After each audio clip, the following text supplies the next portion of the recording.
الصلاة والسلام على رسول الله وعلى آله وأصحابه ومن والاه. اما بعد، السلام علیکم و رحمت الله تعالی و برکاته.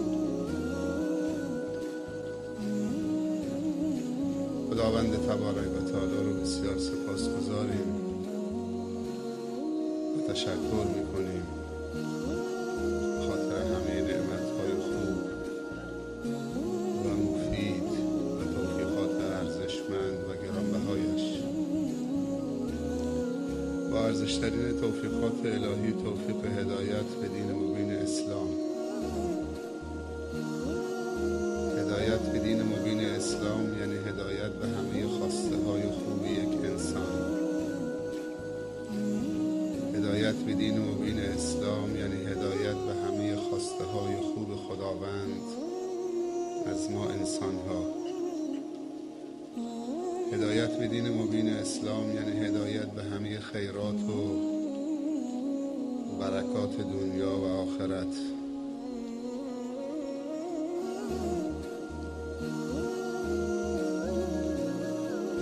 هر نعمتی خاصیت مفید بودن و رشد و توسعه و تعالی و توانمندی و ترقی و سعادت و خوشبختی دارد. خاصیت نعمت هست. اگر این خاصیت رو نداشته باشه نعمت نیست و خداوند اونو برای بندگانش تجویز نمی کنه، چون خداوند خیرخواه بندگانش هست.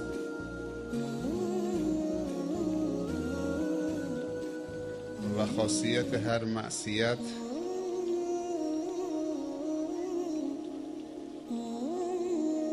نجس بودن و فساد بودن و مضر بودن هست. پس معصیت نمیتواند مفید باشد، چون خداوند هیچ فایده‌ای در معصیت قرار نداده، بلکه خشم خودش رو در معصیتش قرار داده.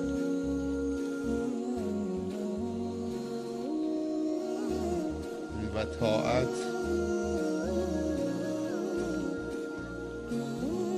نمیتونه مضر باشه، چون خداوند خوشنودی و رضایت خودش رو در طاعت قرار داده. اگر من و شما بندگان خدا هستیم،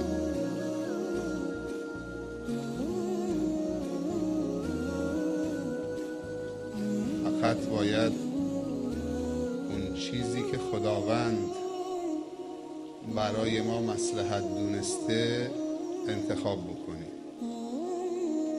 اگر نکنیم حسن انتخاب نداریم. پس جز خودمون احدی رو سرزنش نکنیم. هرچه کنی به خود کنی، گر همه نیک و بد کنی. کس نکند به تو آنچه که خود به خود کنی. از مکافات عمل غافل مشو، گندم از گندم بروید، جو ز جو.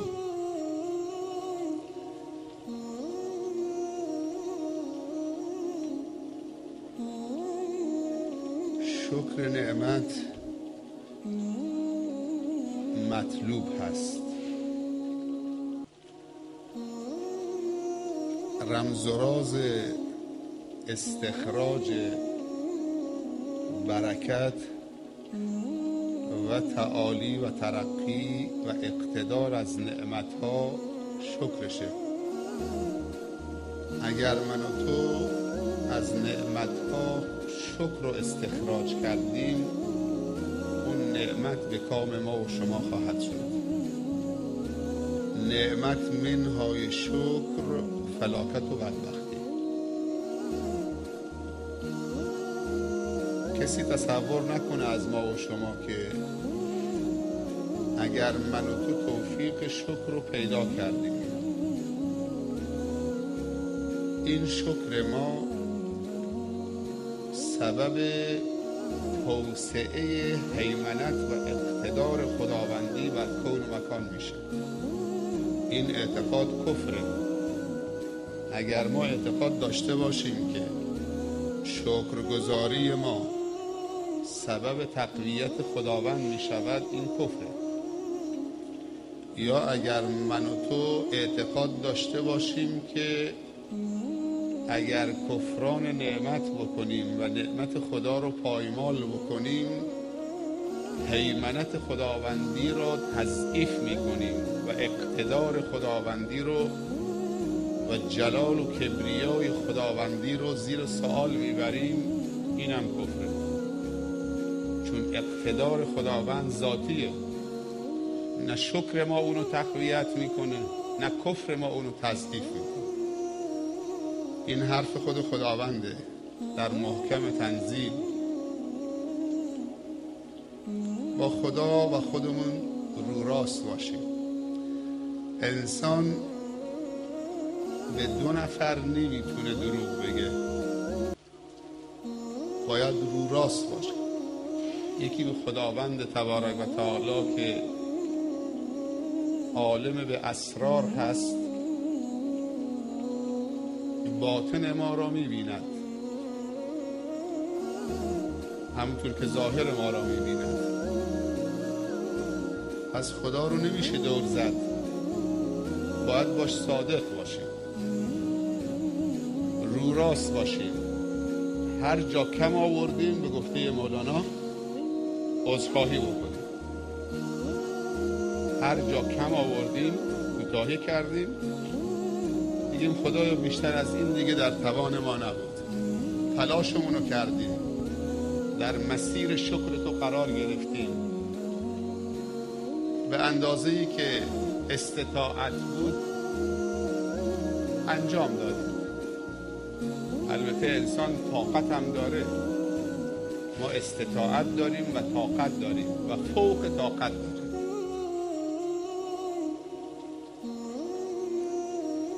استطاعت توان عادی است. به کار گرفتن طاقت یعنی استفاده از ذخیرهاته. انسان یک سری توان و قدرت‌های ذخیره و توشه داره در بدنش.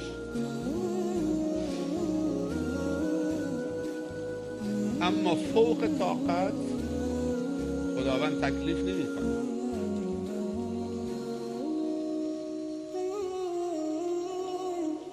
پس اگر در طاقتمون هست به استطاعت اکتفا نکنیم و بعد به خدا بگیم اون چیزی که در توانمون بود انجام دادیم، طاقتمون رو به کار بگیریم. خداوندی که از بندگانش میخواد که در راهش جهاد بکنن و شهید بشن، پس این طاقت رو به بندگانش داده. بالاتر از شهید شدن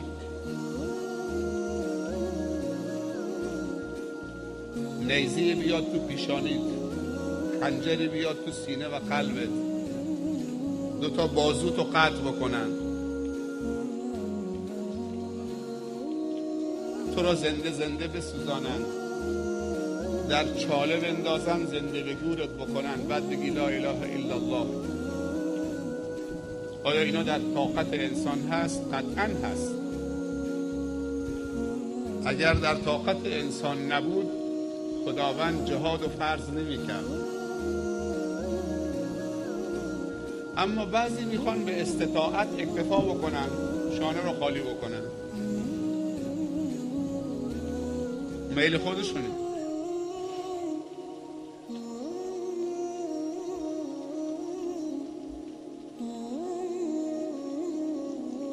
پیامبر صلی الله علیه وسلم میفرمایند الناس معادن كمعادن الذهب والفضة خيارهم في الجاهلیه خيارهم في الاسلام اذا فقهوا، او کما قال صلی الله علیه و سلم. انسانها چون معدنهای طلا و نقره هستند، بهترین اونها در جاهلیت، بهترین در اسلام هستند، به شرطی که تفقه داشته باشند. فقه یعنی تعمق در فکر. اگر قدر خودمون بدونیم، هر کدوم من و شما یک معدن میشیم، نه یک پروژه. معدنی بی نهایت، هر چی میخوای خوبی استخراج بکن از خودت تنها.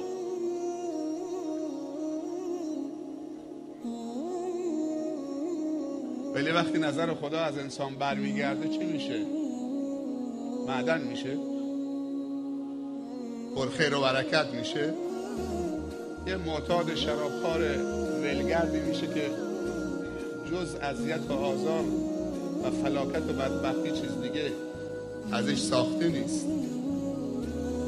داستان حضرت حذافه رو شیخ عزیزمون آقای امینی مطرح نمودن.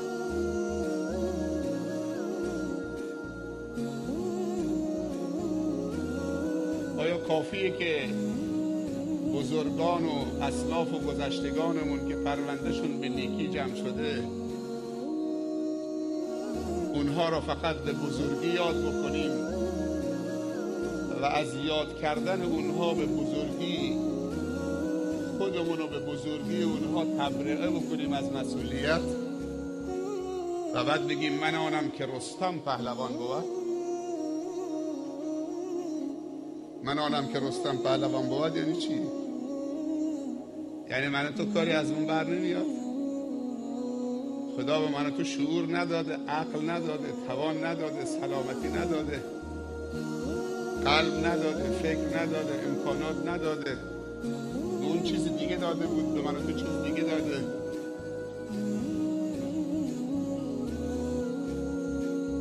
خیلی خوبه این که گذشتگانمون رو همیشه به بزرگی یاد بکنیم. این ادای و ایفای حقه. این تحدث به نعمته، اما به نعمت ربک فحدث. ما باید بزرگانمون که سبب شدن این دین کامل به ما برسه و من تو چنین همایش به نمایش گذاشتن دینداری رو و دین طلبی رو و دین دوستی رو داشته باشیم و ببینیم که جوانای تازه پا به سن گذاشته استقبالشون از پدران سال خورده‌ای که به قبر و لحد نزدیکترن بیشتر موج میزنن، نباید تقدیر و تشکر ازشون بکنیم و دعای خیرشون بکنیم و به نیکی و بزرگی یادشون بکنیم. اما ما چی؟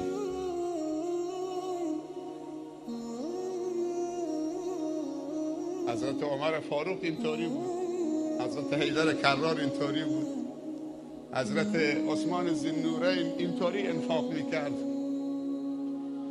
و من تو مشمون رو گرفتیم. مال خودم برای خودم، مال همم برای خودم، مال حلال برای خودم، مال حرامم برای خودم، همش برای خودم.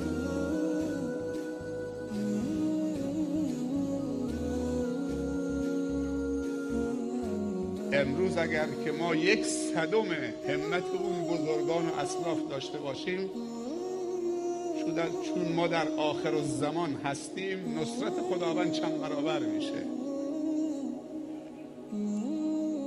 امروز ذره ایمان و اخلاص و فداکاری جوابگوست و پاسخگوست.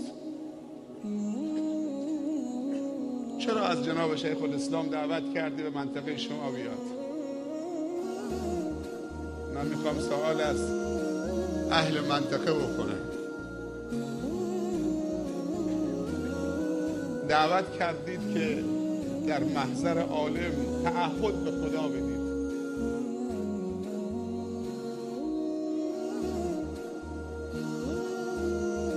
اگر ایشون پشت کردن رفتن، دوباره ما برگشتیم تعهدمون رو نقض کردیم، همینطوری که جناب مفتی گفتن خیلی بی حرمتی به علمامون کردیم. چند روز شما منتظرید انتظار میکشید، پیر و جوان. حتی برای من SMS داده بودن که قرار مولانا بیاد سورو، ما 3 تا سورو داریم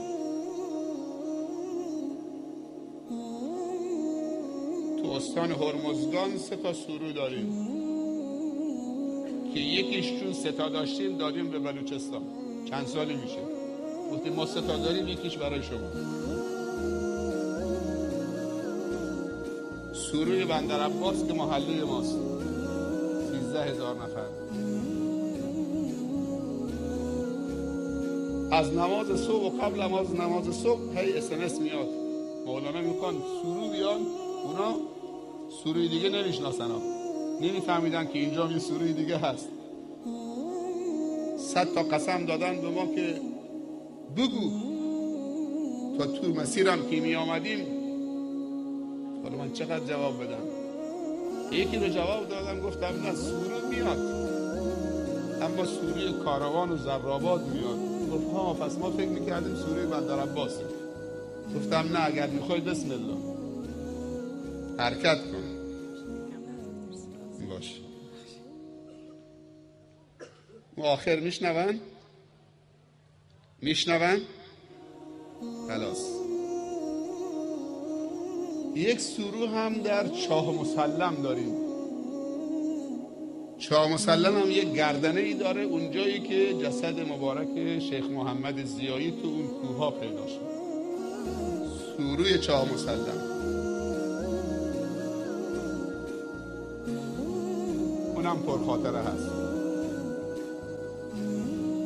اما امشب این سوروی شما چند سال جزو هرمزگان بوده، بعد دیگه جزو بلوچستان فرق نمی‌کنه. گفته علامه اقبال لاهوری همیشه من میگم این دو بیتی رو، چین و عرب همارا، هندوستان همارا، مسلم هی هم وطن ہے، سارا جهان همارا. حالا چی میگی؟ هم سوروی شما مال منه، هم سوروی خودمون مال خودمون، هم زاهدان شما مال منه، هر کجاش مال خودمون. و پیامبر صلی الله علیه و سلم میفرمایند جعلت لی الارض مسجدا و طهورا، زمین برای من مسجد قرار داده شده و طهور. سبحان الله، کل زمین پیامبر میگه مسجده. میتونی لنگت بندازی، میتونی لنگت نندازی، میتونی رو لنگت رو همون خاک نماز بخونید، میتونید اصلا لنگت نندازید، میشونید به خاک بمانید، نمازت قبوله. جعلت لی الارض مسجدا و طهورا.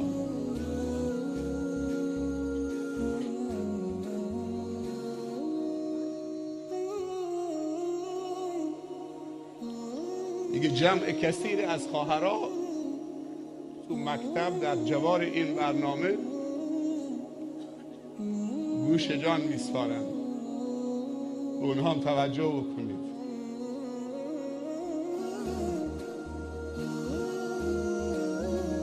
خواهرای ما اگر قدر خودشون بدونن، پیامبر صلی الله علیه و سلم فرموده الجنة تحت اقدام الامهات، بهشت زیر پای مادرانه. شما کارخانه انسان سازی هستید. خدا درستتون کرده مملو از محبت و عاطفه برای تربیت فرزندان. وقتی شما در جا میزنید، نسل آینده در جا میزنید. وقتی مادر بیچاره میشه، عاجز میشه از تربیت بچه‌اش، اون جامعه خاطره به خیری نداره.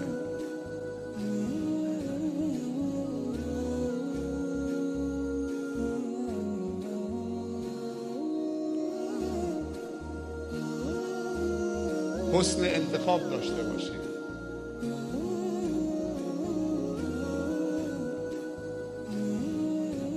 خداوندی که به انسان عقل و شعور داده،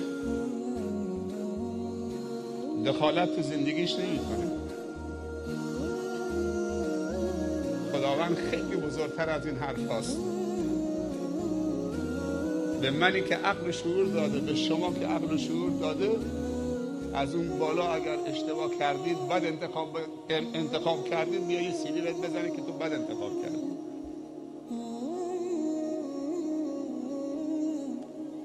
از مکافات عمل غافل مشو، گندم از گندم بروید چوزه جو. هرچی انتخاب کردید همونه.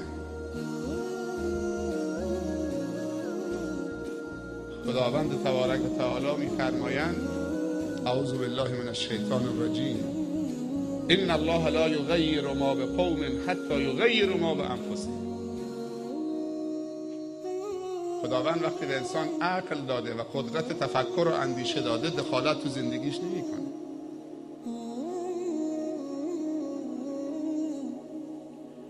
اگر در من و تو اقدام تبدیل به احسن مشاهده کرد، اینجاست خداوند وارد میشه، نصرت میکنه. راه 100 ساله رو یک روزه طی میکنه. کافیست که دلت عوض بشه، فکرت مستقیم بشه، دلت خالص بشه، تصمیم تو بگیری. اگر تو سن 70 سالگی باشی،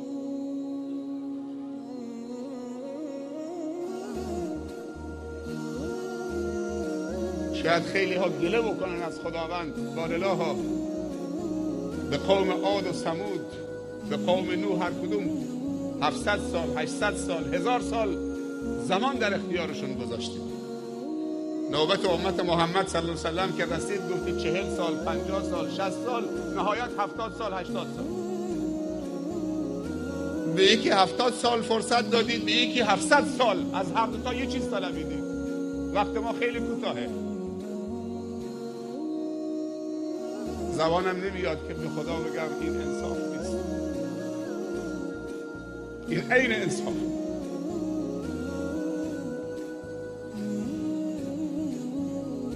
متصرف در عبادشه. چون کلمه رب در لغت عرب به 4 تا معنی میاد. یکی به معنی مربی و مصلح، الله مربی است. یکی به معنی مالک، الله مالکه. یکی به معنی السید المطاع، آقای اطاعت شده. الله مسلط بر دلهای ماست با عشق و ترس، هر دو تا.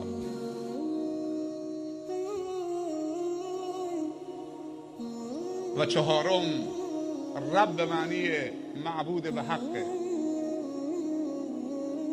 وقتی اول صبح میگی رضیت بالله ربا، یعنی این 4 تا معنی. راضی شدم که الله رب من باشد، یعنی مربی، یعنی مالک، یعنی معبود، یعنی آقای اطاعت شده که دلم تسخیر اونه.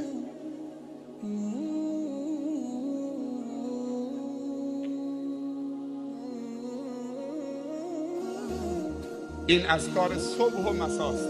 هر صبح 3 بار بعد از نماز صبح. رضیت بالله ربا و بالاسلام دینا و به محمد صلی الله علیه و سلم نبیا و رسولا. 3 بار بامداد، 3 بار شامگاه.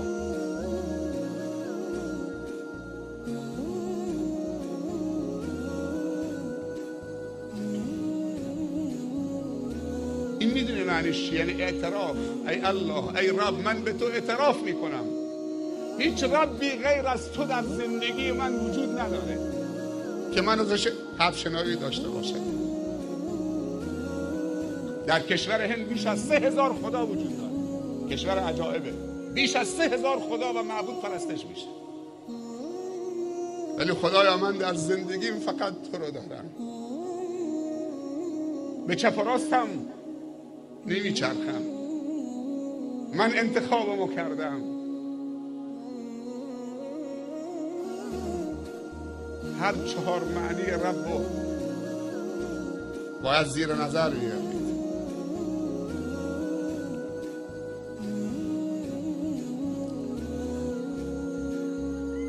وقتی خدای غیر از خدا در زندگی ما مطرح میشه، دچار لغزش میشیم، دچار انحراف میشیم.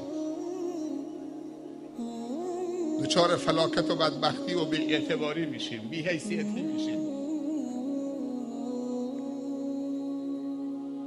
مواظب دو چیزتون باشید. یکی مواظب قلبتون، یکی مواظب فکرتون. این دوتا منحرف نشید. خداوند وقتی به انسان فکر داده گفته خودت مسیر تو انتخاب کن. من بر مبنای انتخاب تو با تو تعامل میکنم. هر چی رو انتخاب کردید تعامل بر همون مبناست. اعوذ بالله من الشیطان الرجیم. بسم الله الرحمن الرحیم. تبارک الذی بیده الملک. داره قدرت نمایی میکنه. ملک دستشه، فرمان روایی دستشه. و هو علی کل شیء قدیر. بر همه چیز قادره. الذی خلق الموت والحیات. چرا مرگ رو پیش کرد؟ چون اونهایی که میخوان از حیاتشون لذت ببرن باید به فکر مرگ باشن، وگرنه لذت از حیات نیست. الذی خلق الموت والحیات. اگر میخوای حیات داشته باشی در دنیا و آخرت و حتی در برزخت، باید مرگ رو فراموش نکنی. الله خالق مرگ و زندگی است. اما اگر مرگ رو فراموش کردید، مرگ واقعی تو چه رقم میخوره. این درخت خرما رو میبینید در قرآن به اسم شجره مبارکه نشان شده. بعضی انسانها رو باید بکنیم، درخت جاشون بکنیم. مفید نیستن. وقتی مفید نبودید باید جمع بشید، باید جا درخت بکارید. باور بکنید بعضی درختها از خیلی از انسانها مفیدترن. درختکاری بکنیم. حالا که انسانها نمیخوان مفید باشن، نمیخوان توبه بکنن، نمیخوان جایگاه عبودیت و بندگی خودشونو بهش اعتراف بکنن، باید درخت کاشت. مادر بزرگم میگفت شب زیر درخت نخوابید که جن داره. نه جنی هستش. میدونی چرا همچی حرفی میزدن؟ به خاطر که شب درخت یک برگ سبزی داره، یک کارخانه سبزی تو برگ درخته. اونایی که زیست شناسی میکنن میدونن شب اکسید کربن رو میمکه، گاز سمی که من و تو بیرون میدیم، در طول شب تبدیل به اکسیژن میکنه. اول صبح هوای صاف و پاک و بیالایش رو پخش میکنه. این یکی از کارهای مفیدشه. ولی اونی که سیگار دود میکنه، پای منقل میشینه، هوا رو آلودی میکنه، فاضلابش تو کوچه میریزه، کدوم یکی مفیدتره؟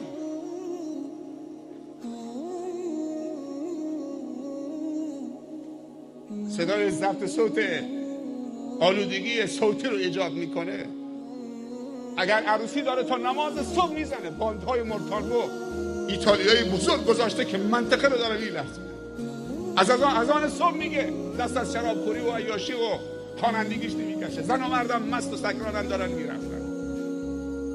بزرگتران سکوت رعایت کردن.